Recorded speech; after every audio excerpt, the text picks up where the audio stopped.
Raising the Bets is brought to you by the Star Quest Production Network and is made possible by our many generous patrons. If you'd like to support the podcast, please visit sqpn.com/give.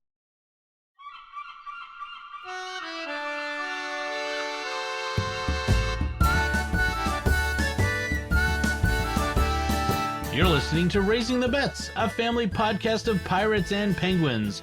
We're a Catholic couple raising 5 kids outside of Boston. Join us as we share the joys and challenges of marriage, homeschool, and our adventures near and far as we make sense of the world and experience the best parts of our culture. I'm Don Bettinelli.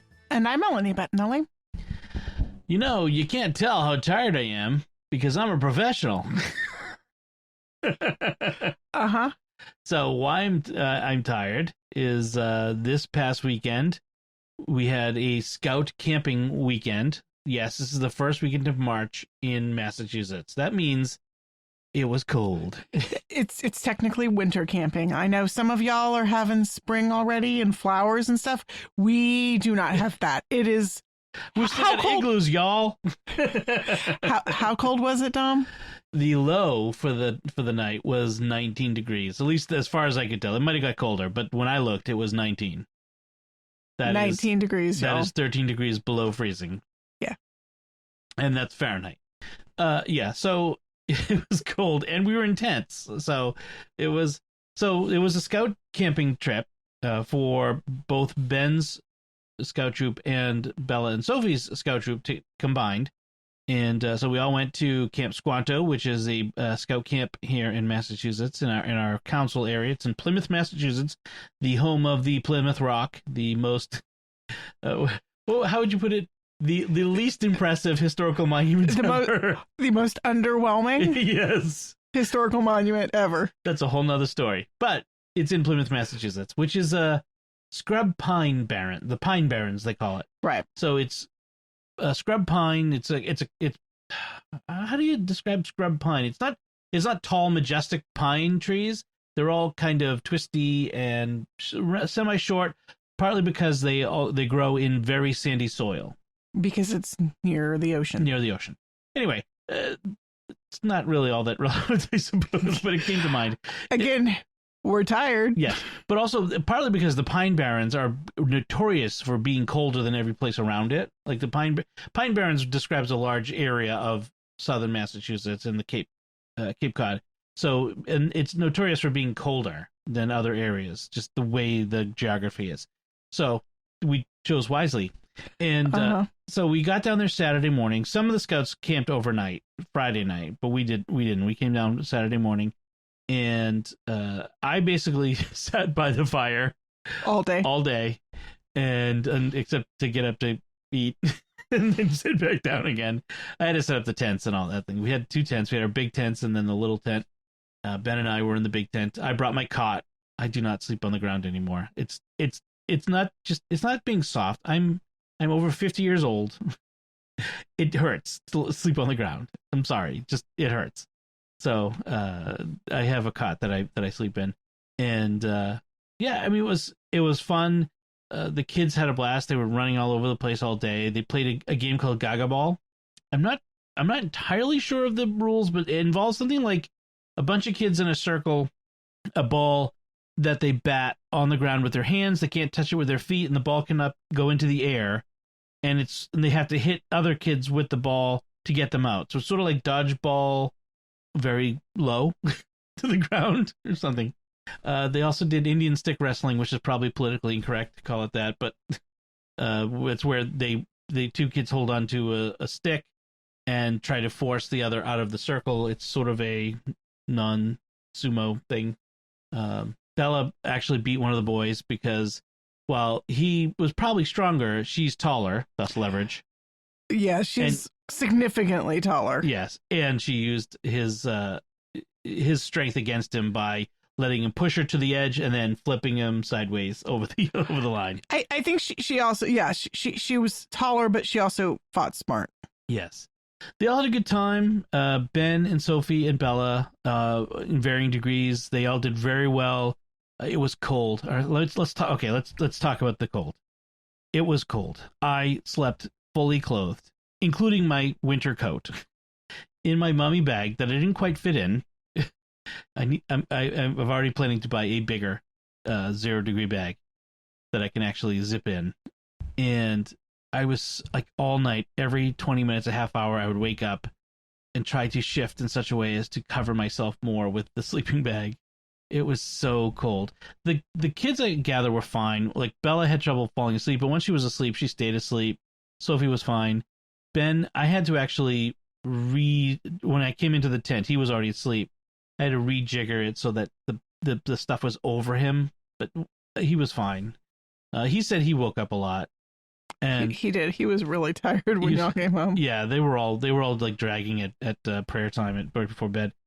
Ben didn't make it to prayer time. Yeah, Ben was out before that.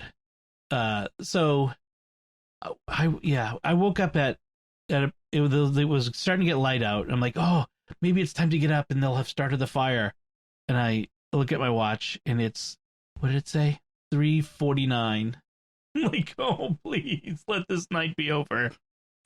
And so finally at 5, Ben got up and he was moving around. So I got up with him and I took him to there was a bathroom, heated bathroom. It was a bit of a walk. It was a long ways away, but it was a heated bathroom. I almost didn't want to come back from the bathroom.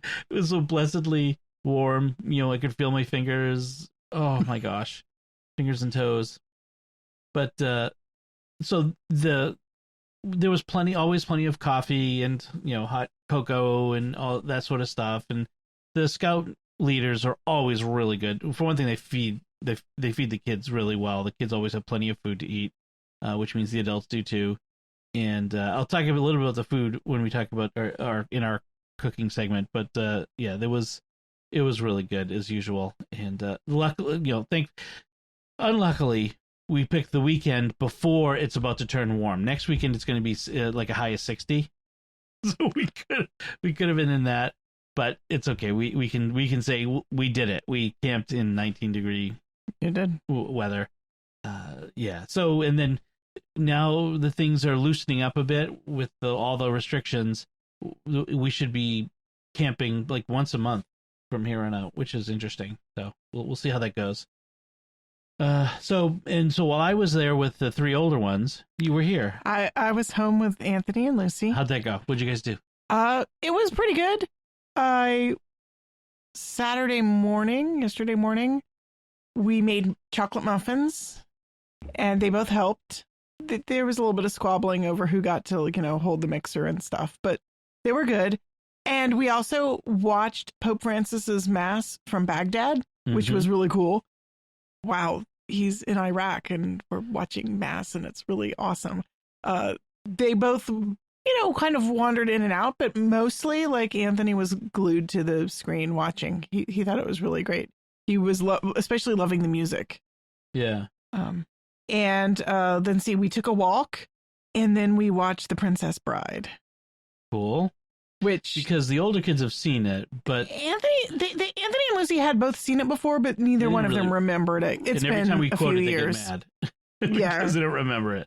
It's been a few years, so we watched that. I honestly fell asleep a couple times during it, but they were fine. During the fire swamp scene, how was that? I kind of woke up like near the beginning of the fire swamp scene. Yeah, and I kind of glanced over and they were fine. They both had their blankets over their heads and like pulled up over their noses. And so they were I saw like 2 little lumps of blanket with eyes peeking out, but they were fine. They thought it was funny and they enjoyed it thoroughly. And then they played for a little while. We had some dinner. We just had dinner go. Let me just, the reason I ask is I'm sitting by the campfire and then suddenly my phone bleeps because we have the Nest smoke detectors and says the smoke detector has gone off. And I'm like, oh, is Melanie cooking? Because every time we cook anything in the oven, the smoke detectors go off. It's a thing. And so I texted you. We actually had a really light dinner. I just had some leftovers and Lucy had a couple of tostadas. She'd never had a tostada before, but she ate 2 of them. She really liked them. And Anthony had some quesadillas. I made him 2 quesadillas. And then I went to use the bathroom. And while I was in the bathroom, Anthony made himself a third quesadilla. I didn't know he was making another quesadilla. I'm in the bathroom and the smoke alarms go off. Like, not like all of the smoke alarms in the entire house go off. And I'm in the bathroom saying, what's going on, guys? And then I like rush out of the bathroom, and Anthony has already turned off the stove and moved the pot off the burner and put the quesadilla on a plate and put it in the freezer to cool down. So he was fine. He took care of it. But he had accidentally turned this. He didn't know what temperature to cook it at, and he didn't ask, and so he cooked it on high, and that thing was like black. But to give him credit, he ate the blackened quesadilla. It's a new thing. The Cajun blackened quesadilla. He was not thrilled, but he ate the whole thing, and then he went and made himself a fourth quesadilla. Wow. And that one he didn't burn. So it was a learning experience. Look at him making himself quesadillas. I was impressed. He did a great job. I would prefer he wait till you were out before. Yeah, I kind of said, maybe like next time, just wait until I'm out of the bathroom. Like, get everything ready, but just like wait to turn on the stove until I'm here. Don't give your mother a heart attack while she's in the bathroom. I mean, poor kid. I can imagine it freaked him out a bit. Yeah, but he was fine. It was fine. And then bedtime? Bedtime was really funny because Lucy has never not slept with other people. So like when she's never slept in a room alone. Right. She, when she was a baby, she slept in the room with us, and then she moved into a room with her two big sisters. And so she's always had two big sisters to share her room with her. And she's not really happy when they're not there. She does not like sleeping alone. So I offered to let her sleep with me, but the thing is, I don't go to bed at the same time she does, like nowhere near the same time she does. Hours later. Yeah. And so she would be still sleeping alone in my room, which is not really any better than sleeping alone in her room. So I offered to let her camp out on the floor in Anthony's room. And she and Anthony decided to do that, but with a twist, because the floor in the room was covered with Legos. And they decided that since Ben wasn't there, they were going to camp out in his top bunk, both of them together. So you texted me this. I made the mistake of telling Bella and Sophie without realizing Ben was behind me. Oh, they're sleeping in Ben's bed. They're what? He was not thrilled. He was not thrilled. Like, dude, don't worry about it. But so they fell asleep. I was amazed. I put them to bed wicked early, and they were both, I think they were in bed by like 8. And I just like, I watched a video on my laptop, and I think they're being real quiet. I better check on them and see how they're doing. And it was like barely 9 o'clock, and they're usually up way later than that. And I walked in, and Lucy was like sound asleep. I couldn't tell for sure with Anthony because he sleeps very frequently with the blanket over his head. He's always done that, like a mummy. He was a little kid. Which is funny. My brother does the same thing. But the blanket was over his head, and he did not like move at all when I said, "Hey guys, how's it going?" So I just turned off the light and tiptoed away, and they were fine. Lucy, this morning when I asked them, Anthony said he slept fine.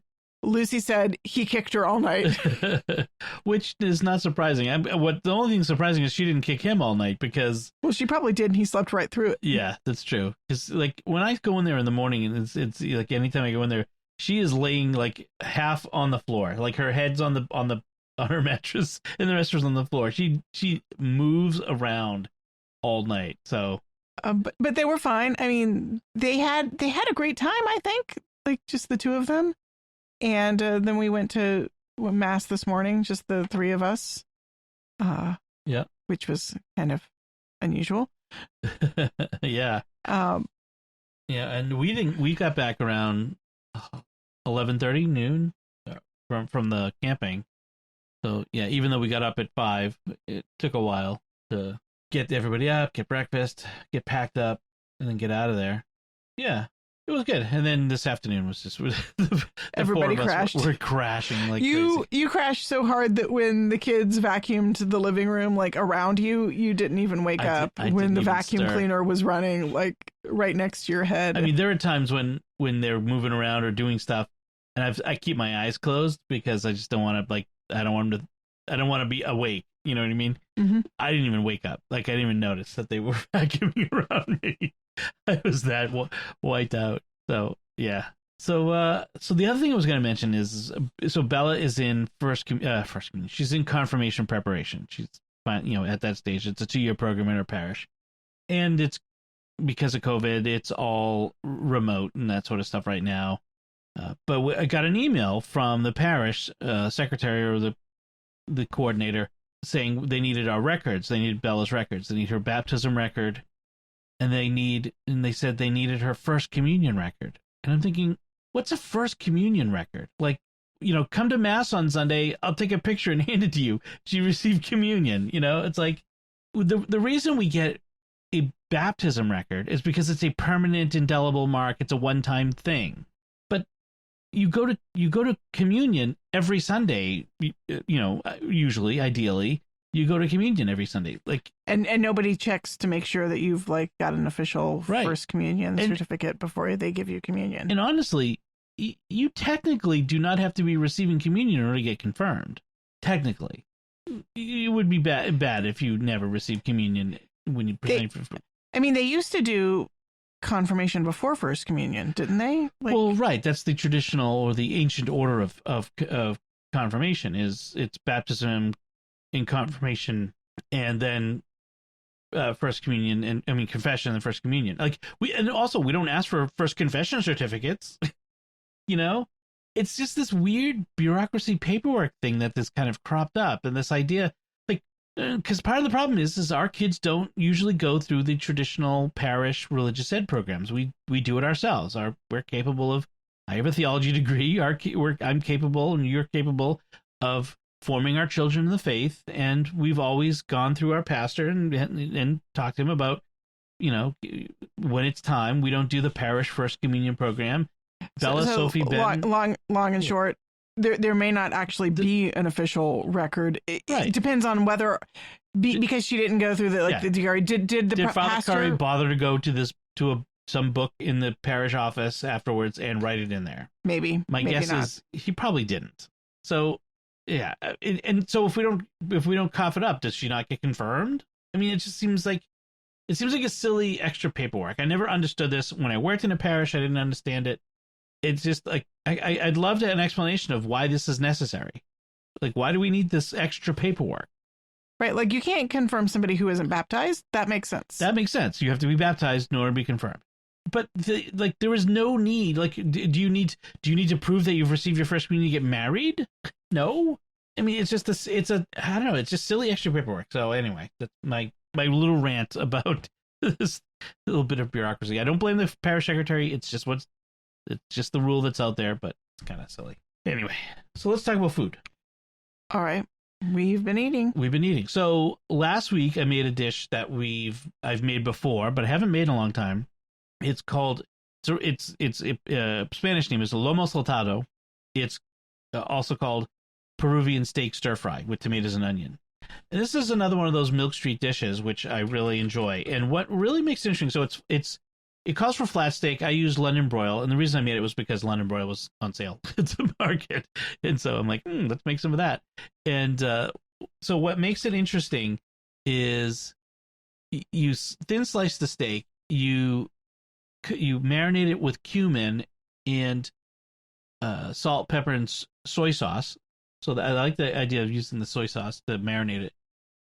And then you cook it in vinegar, red wine vinegar, which gives it a really interesting savoriness. It's really gives that bite of vinegar, that acidity, but it's also got tomatoes and onions. And I didn't have enough red onion, so I did half red onion, half yellow onion, like a sweet onion. It was fine.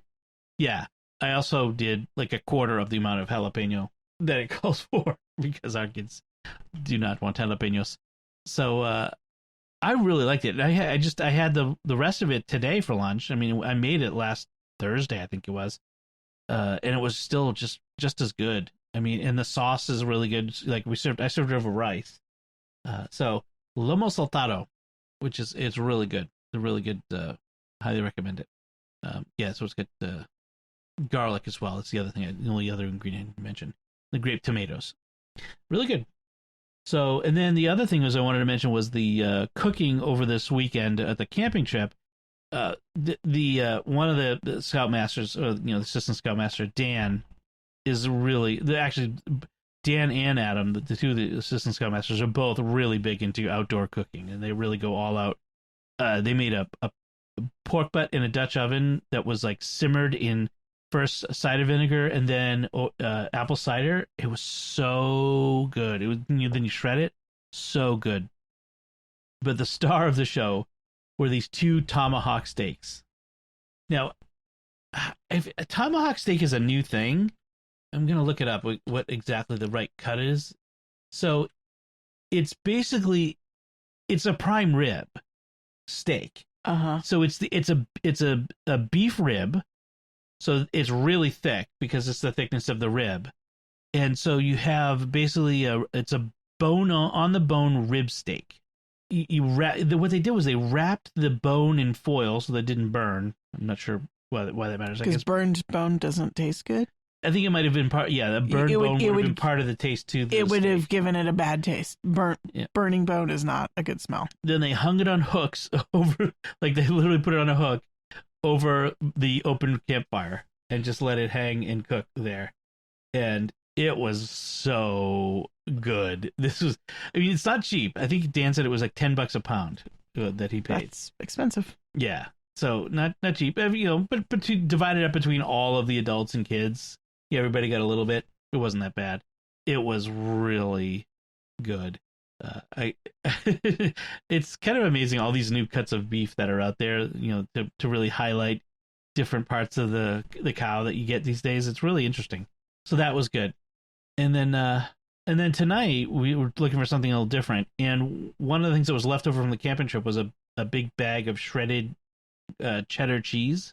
And so you had a fun idea for how to use that up. Well, I've been craving this soup for a few days now. I'm not even sure why, but one of my favorite soups is a mashup between broccoli cheddar soup and potato and cheddar soup. So basically it's broccoli, potato, cheddar soup. And I usually serve it with bacon and scallions. It's like thick and creamy and with like that thickness of a potato soup. It's basically a loaded baked potato soup. Right. I mean, because that's my favorite baked potato. It has like broccoli and bacon and scallions and sour cream. And this is basically that in a soup, which Lucy said, that makes it sound really disgusting. I don't want baked potato soup. I'm like, I don't understand why this is a problem, but okay, we'll call it something else. It's one of my favorites. It was not a huge hit. Anthony wouldn't even try it. Bella took a few bites and said, I'd rather have something else. She had her leftovers. Lucy ate an entire bowl and Sophie ate a bowl. Ben didn't even try it. But I was happy. It was good. I served also, I made some garlic bread croutons.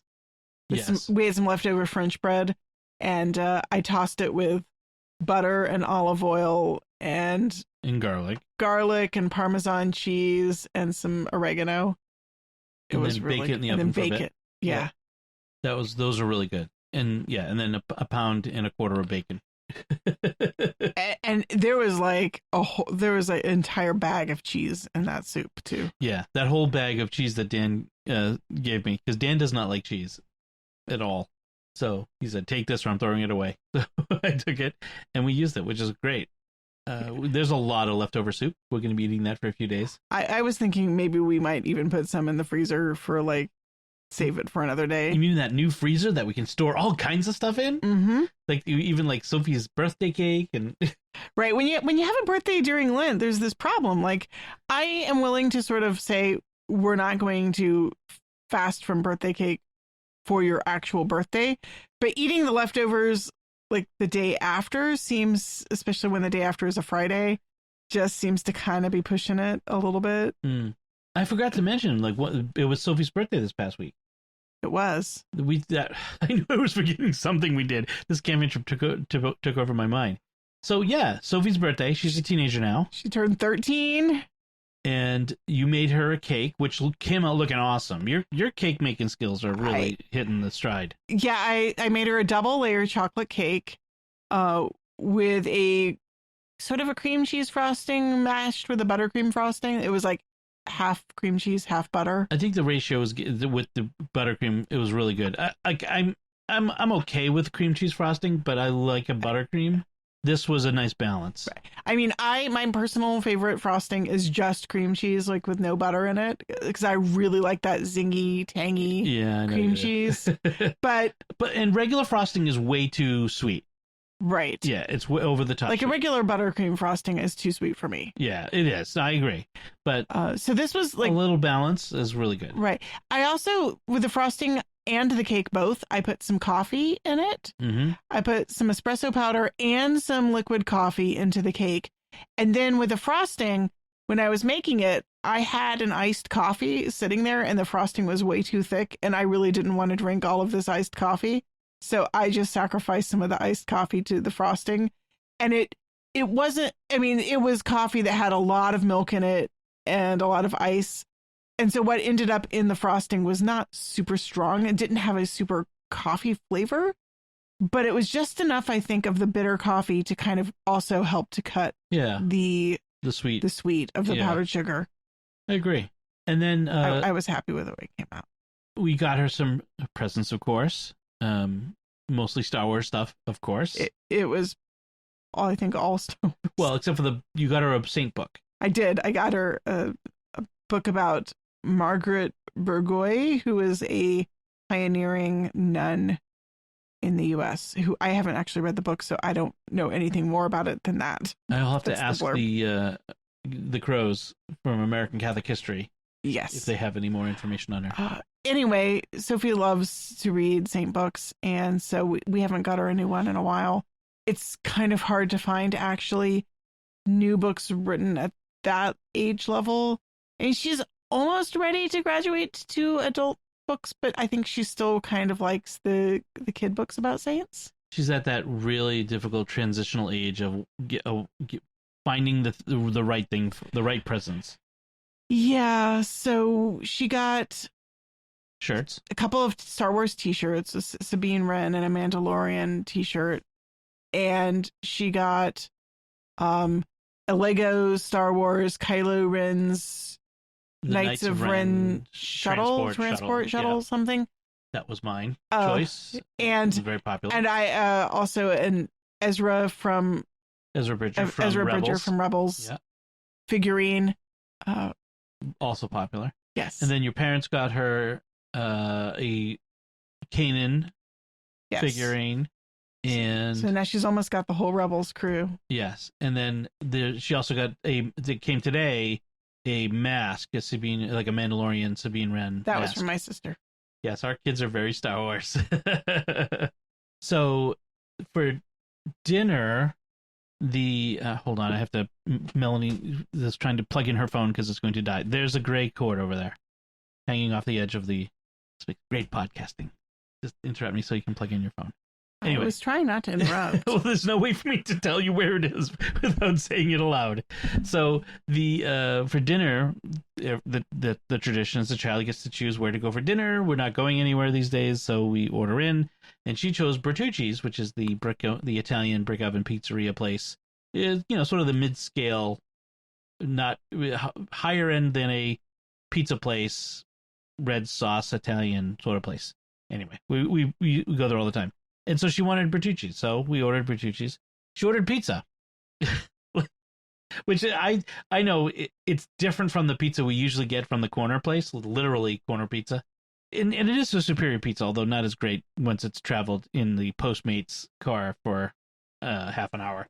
But it was okay. I got like a shrimp dish, shrimp rossini. You got... I got a veggie pizza, which would have been really good, except for some reason they decided to omit the red sauce. I was looking at the menu, and it didn't like all of the other pizzas tended to specified the specify sauce. what kind of sauce, and this one didn't.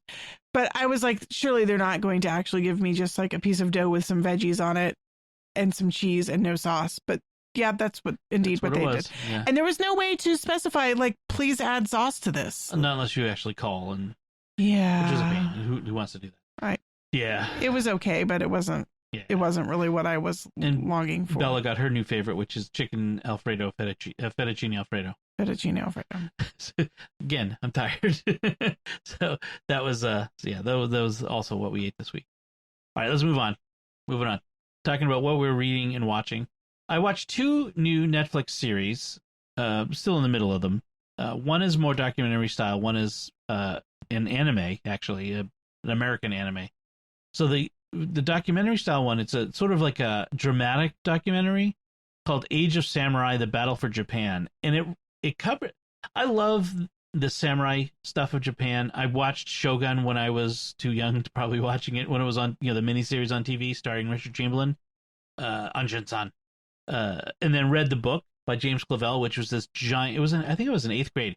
It was this giant book. It was at least 3 or 4 inches thick. The paperback. It was huge, and from that point on, I was fascinated by Japan and everything having to do with the samurai. But I didn't really know the history very well, and so this covers this particular century, not even really a whole century, at least not so far, where it was a time of intense warfare, where this one daimyo, which is essentially like a baron, the Japanese equivalent of a baron, of a minor province, kind of rose up and united all of Japan militarily. And it kind of goes through the machinations and the some of the groundbreaking, some of these battles are some of the greatest battles in world history of their type. And it's kind of fascinating, and a lot of this history that I never knew before. And so it's sort of it's a dramatic reconstruction, but they don't have lines, so you're seeing it as it's being described, what's going on, along with lots of historians, both Japanese and American and Canadian, I think, and a few European, talking about it in dramatic black and white. So the historians are being interviewed in dramatic black and white, and then the reconstructions are in color.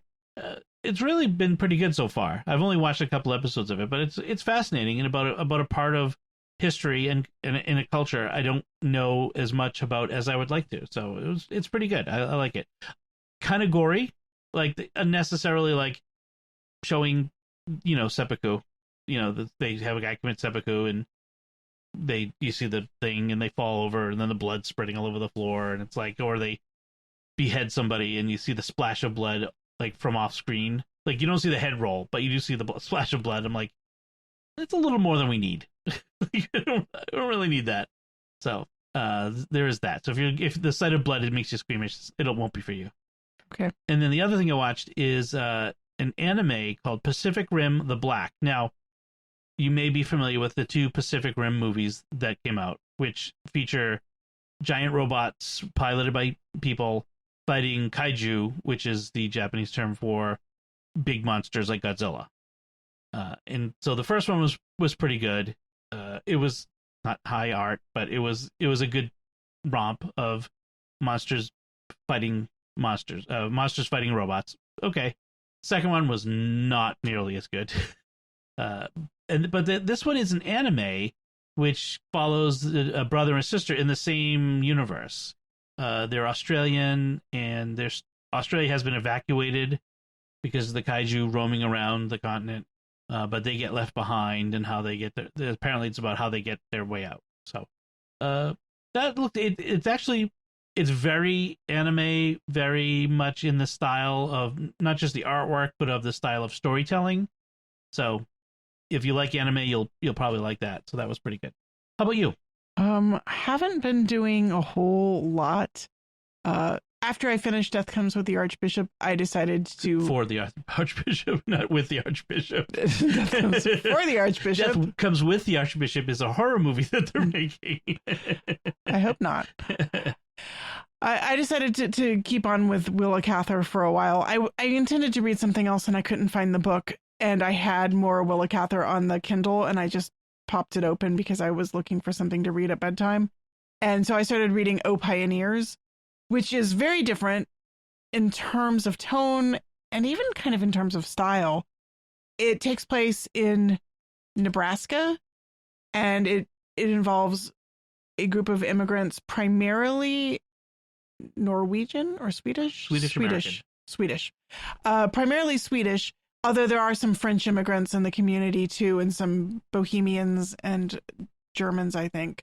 And the protagonist is a young Swedish girl who is sort of, her father has come from Sweden, and he wasn't a farmer in Sweden, but he's decided to farm, take some land in Nebraska to try to farm his hand at farming.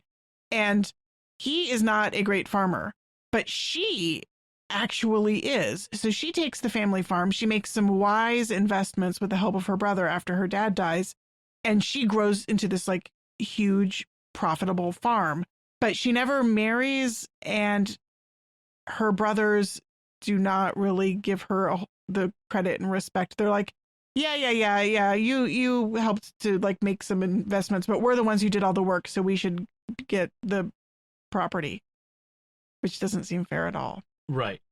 So where I am now, her childhood, I wouldn't say childhood sweetheart, but they were best friends as children, who he went off to seek his fortune elsewhere, has come back, but she's 40, and everybody in the community thinks it's ridiculous that she would ever think about getting married. And this would-be love interest hasn't really done anything significant of himself. So she's this woman of property, and he has nothing, and he doesn't feel like he can marry her when he doesn't bring anything to the table. And she's like, what does that matter? Right. Her brothers do not want her to get married because they think it will make them look ridiculous. They're very full of themselves. And also they don't think that she should get married and have kids, because then the property might go to her kids instead of to their kids. And they don't think that she should have a right to it because the men should rule. Of course. So I like it though. I really like Willa Cather's storytelling, and I really like there's not a whole lot of the interior, although it's clear that people have these rich interior lives. The storytelling doesn't dip deeply into that. It sort of hints at it, which I kind of like. And then I haven't done a lot of watching. I did watch last night while you were gone. I watched an episode of Endeavor, which is fun. A British series. Have I talked about that before? I don't remember. Yeah. So evidently there was a British detective series called Inspector Morse that ran for years on the BBC. I've never seen it. And Endeavor is a prequel that takes place in the 60s when Morse is a young up-and-coming police detective. Or he hasn't made detective yet. He's just a regular constable. I can't PC remember. The current term is. And so it's kind of dark. It's kind of gritty. It's sort of like deals with a lot of social issues. Like the episode I watched last night has to do with a lot of what they call Kenyan Asians, which are Indians who settled in Kenya and have been kicked out of Kenya and so have migrated to Britain. And there's a lot of prejudice against them. So, and then there was also this whole plot line about Egyptian mummies and an Egyptian mummy, like a mummy movie. There's an Egyptian, the guy who accompanies the mummies from Egypt, and so he's like an archaeologist and a scholar. It takes great offense at the horror movie featuring a mummy. Like, this is disrespectful to our culture, and everyone kind of shouts him down because like he's just a crazy Arab. So I mean, it deals with a lot of the prejudices and stereotypes and the conflicts that are going on, and I really like the show. The guy who plays Morse is really engaging and interesting, and the episodes are really long though. They're like an hour and a half each. Like each one is almost a movie. Weird. Yeah.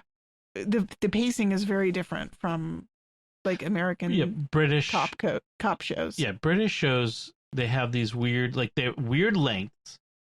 Like they'll be like an hour and 40 minutes or 52 minutes or something like that. but they also have weird season lengths, or series they call them. There'll be 4 episodes or 8 episodes, or it's hard to predict. Right.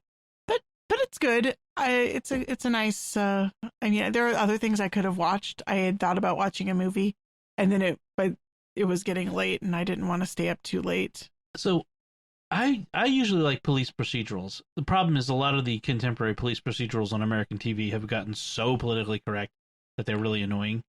And so I started watching the British ones on BritBox, and there's just something different about them, and they're enjoyable, partly because they're fresh. They're not the tried and true same old rehashed storylines. And I've been getting into them. They're kind of interesting. I think you'd like Endeavor. Probably. Yeah. So he's paired up with this older, experienced detective, Thursday, who's kind of old school, not afraid to get his hands dirty a little bit. Right. Not corrupt exactly, but he doesn't hold back in, being a little bit rough with some of the criminals at times. Oh, like Sean Connery in that version of the Untouchables? The Untouchables? Yeah, it's kind of along those lines. I was going to say The Incredibles, but I like Sean Connery. Definitely not the Incredibles. Although he would have been awesome. Let's just say that. Oh, by the way, I just remembered something that I wanted to say earlier when we were talking about camping. Okay. Because it reminded me when we were doing the intro to the show. This is a podcast about pirates and penguins. One of the things that when I was doing the last minute checklists for your camping trip. Oh yes, for the gear, making sure they have all their things. Right, like the things that like we'd already packed the bags the night before, but like the things you want to not forget to grab on your way out the door. That's true. Included, blankets and pillows and toothbrushes and that sort of thing. And Sophie's included penguins. Penguins. She took her 2 penguins. Because we could not leave Waddle and Slidey must go on the adventure. Yeah. I just thought that was really funny. Like, yes. Even at 13, she's still very attached to her penguins. Yes. A girl can get away with that. A 13-year-old boy would not get away with bringing a stuffed animal. It's kind of funny, though. I think that like by the time they hit like college age, then that becomes sort of more of an eccentricity. For girls? No, even for boys. Maybe. You start to come up with, there's ways in which such things become possible, depending on your personality that you portray. Right. Yeah. I remember that our friend Brendan Hodge talks about how he carried a stuffed ferret around his freshman year in college. Well, there's always that guy. Right. the guy who's got a thing, you got to have a thing to stand out. Right. And I think college is the time when people like try out these different personas things. Like there's always the guy who wears a suit and carries a briefcase to class. That was totally my friend Matt Crouch, which you would not believe. When I met Matt Crouch, that was totally not Matt. I mean, by the time like we got to like sophomore or junior year, he was the long-haired guy with the goatee who was like chain smoking and wearing a trench coat. But our freshman year, he was clean cut, wore a suit and tie, and carried a briefcase. Would you believe it? I would not believe it. Having met Matt, that is far from Yeah. Yep. So you gotta have a thing, stand out. A lot of people have a thing, so I can imagine a stuffed animal being a thing. Right. I don't picture Brendan with the thing. with the I mean, it helps maybe if you think that like he was a big fan of Brideshead Revisited, and Sebastian in Brideshead Revisited carries a teddy bear around Oxford. Okay. So it sort of becomes a like cool Oxford literary thing. Okay. I get that. And he was a classics major, wasn't he? He was. Yeah. Well, classics majors. If anyway. Moving on. So stuffed animals, guys. Yep. When I was in grad school, I actually bought myself a stuffed hippo. Well, I had stuffed animals from when I was a kid. I mean, I had a stuffed seal. But I didn't bring any of my stuffed animals from home. I mean, by the time I was going to grad school, I was thinking of myself as too old for that. But I don't know. I got like partway through, and I just sort of just was in a toy store one day with some friends killing time, and this really cute hippo just grabbed my attention, and I thought, I could use a stuffed hippo on my bed. And that parallels how we met. This really cute thing caught my eye. Keep them around. Yeah. A little stuffed hippo. I'm just your little stuffed hippo. So moving on. Kid on the bed. Self-deprecating humor. So let's talk about the readings for Mass this week, because we had a really interesting conversation about the readings for the third Sunday of Lent that came up, and Father Mike's homily that you were telling me about, and some of the things that I was thinking about in relation to it.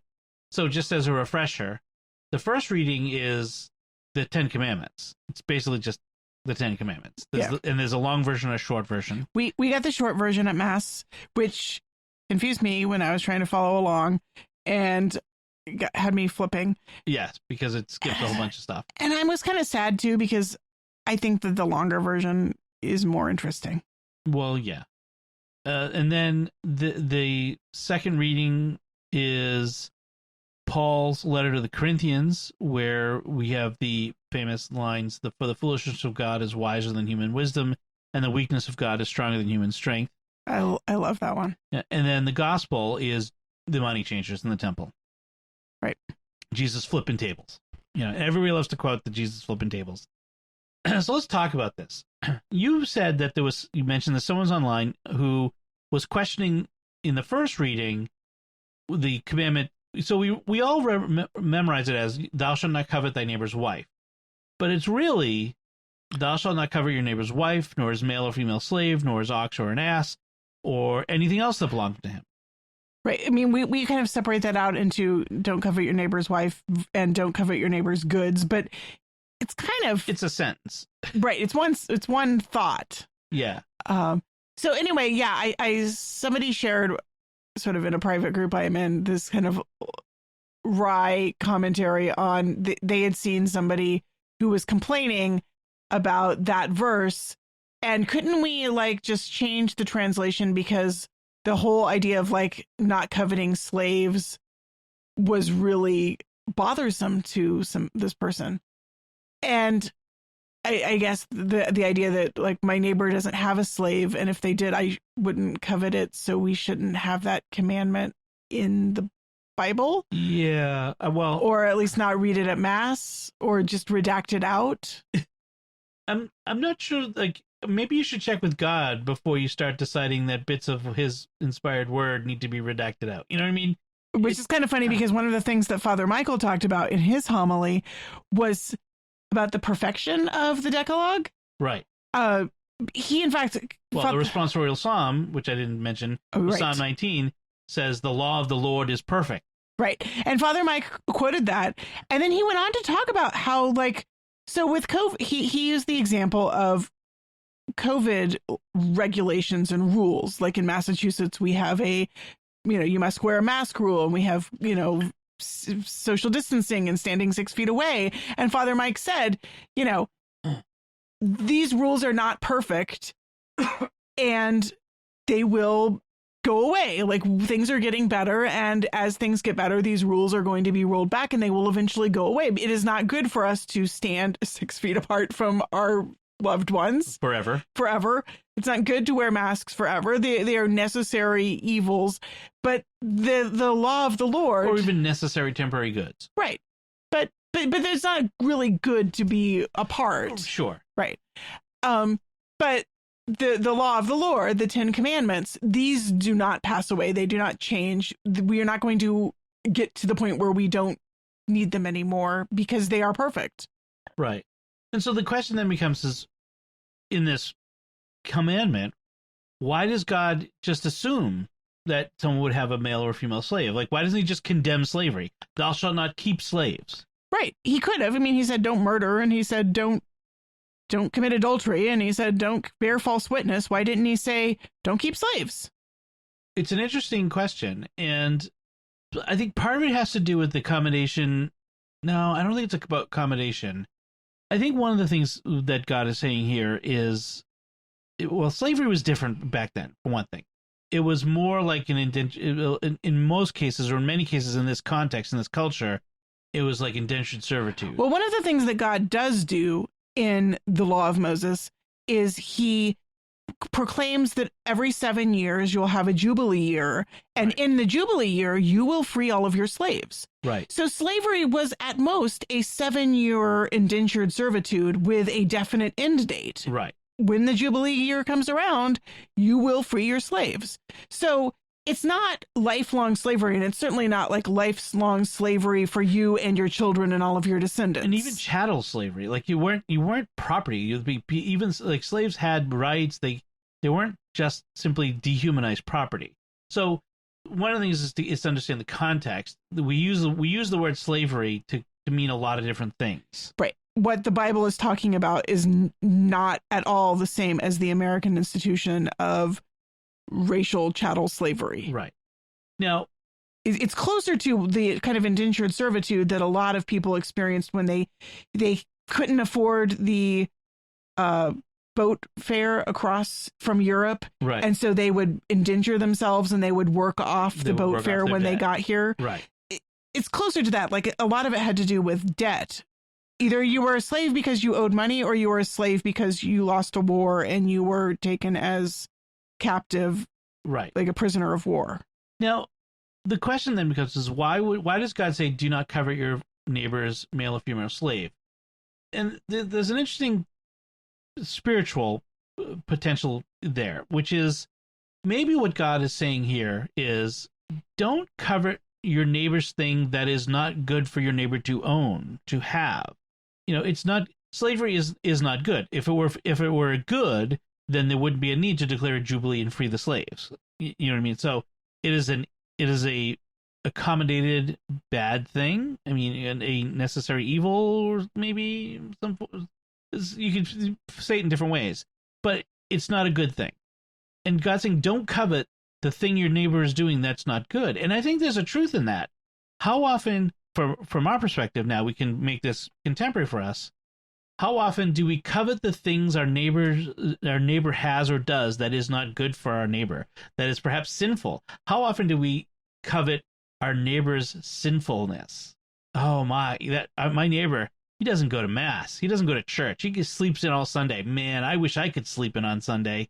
I got to get up and go to mass. You're coveting something that you shouldn't covet. Like, you shouldn't want that.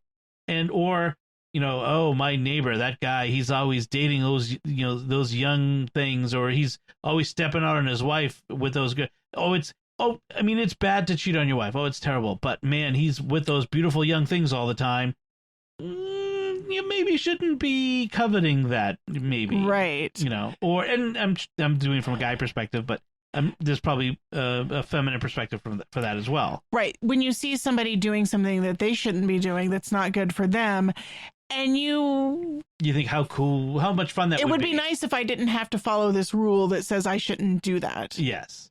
I think that's an interesting way to sort of ponder it and make it more relevant, because obviously we look around and we say, my neighbor doesn't have slaves, so how could I possibly covet it? Right.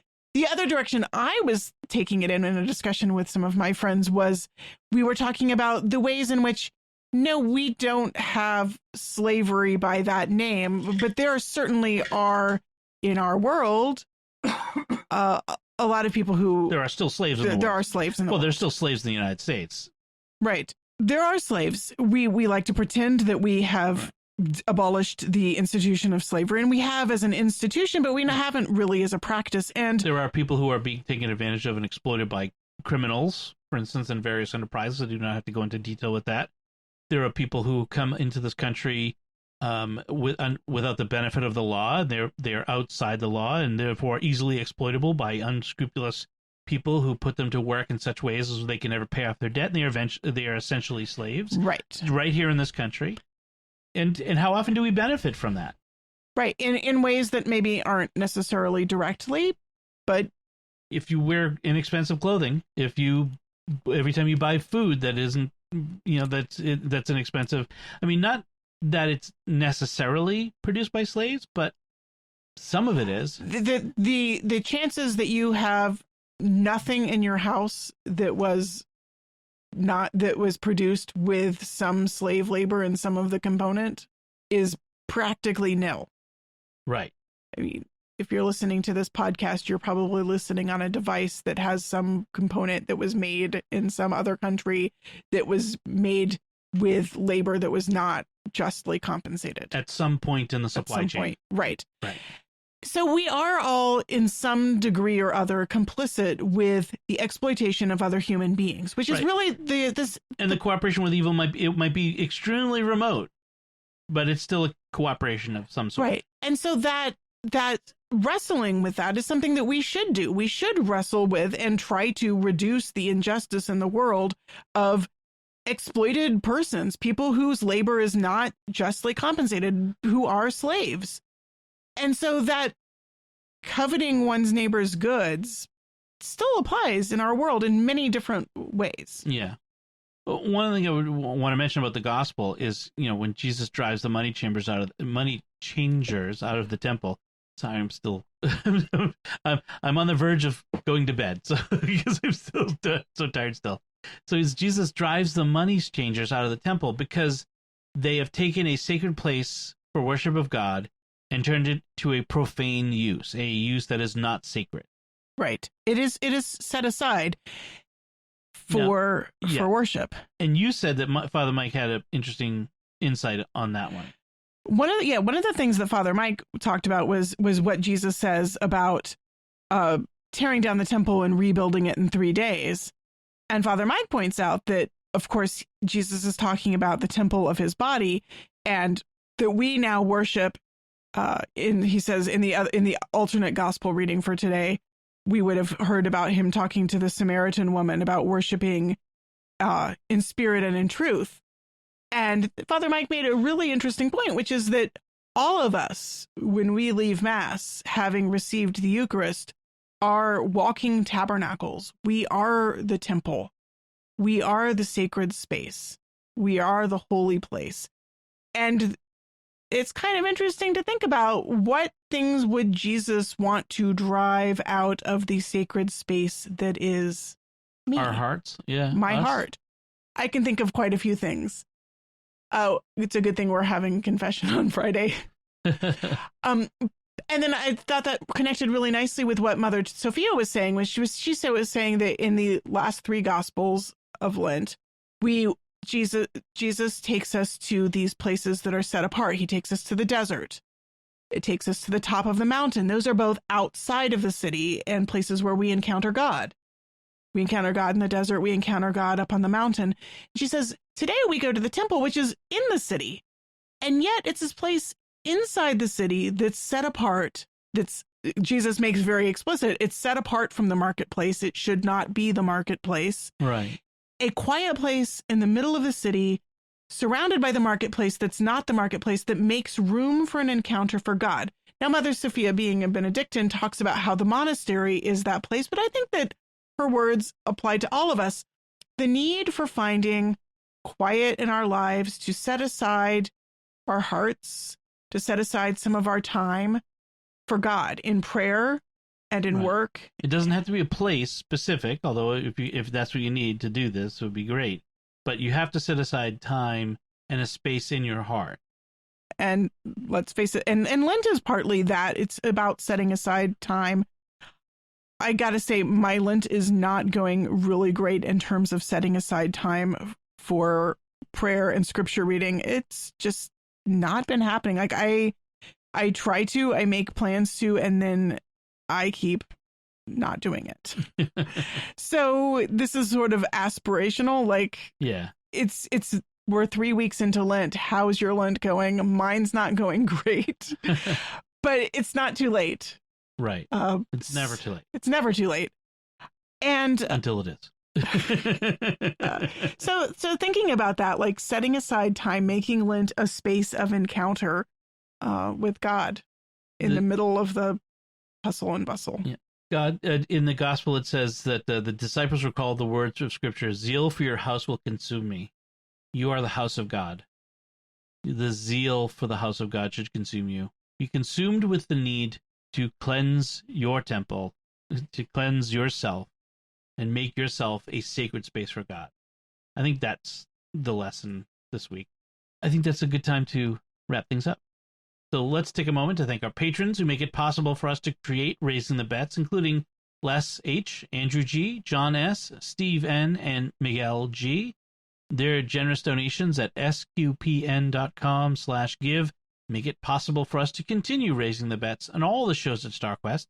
Now's a great time to become a StarQuest patron thanks to a generous gift from a StarQuest supporter.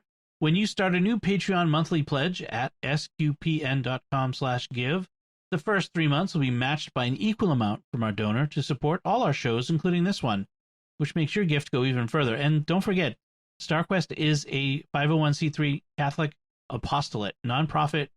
Your donations are tax deductible as far as they go according to the law, etc. Contact your tax professional. But we are more than halfway to our goal of $2,000 in new monthly pledges, which is a huge thing that will help us for some future projects we need to take care of. So won't you help us close the gap? If you've been thinking of becoming a StarQuest patron, now's the time. Visit sqpn.com/give today. So that's it from us. We'd love to hear from you. You can contact us at sqpn.com/bets, BETTS, or the SQPN Facebook page, facebook.com/StarQuestMedia, or send an email to bets@sqpn.com. You find our show notes at sqpn.com. If you can get a chance, please, it helps us a lot if you can write a review at Apple Podcasts. It's been a while since we got a review in the Apple Podcasts or any other directories, so we'd really appreciate that. That helps get the show out to new people, as does sharing the podcast with your friends. We really appreciate it. Until next time, I'm Don Bettinelli. I'm Melanie Bettinelli. Thank you for listening to Raising the Bets on StarQuest.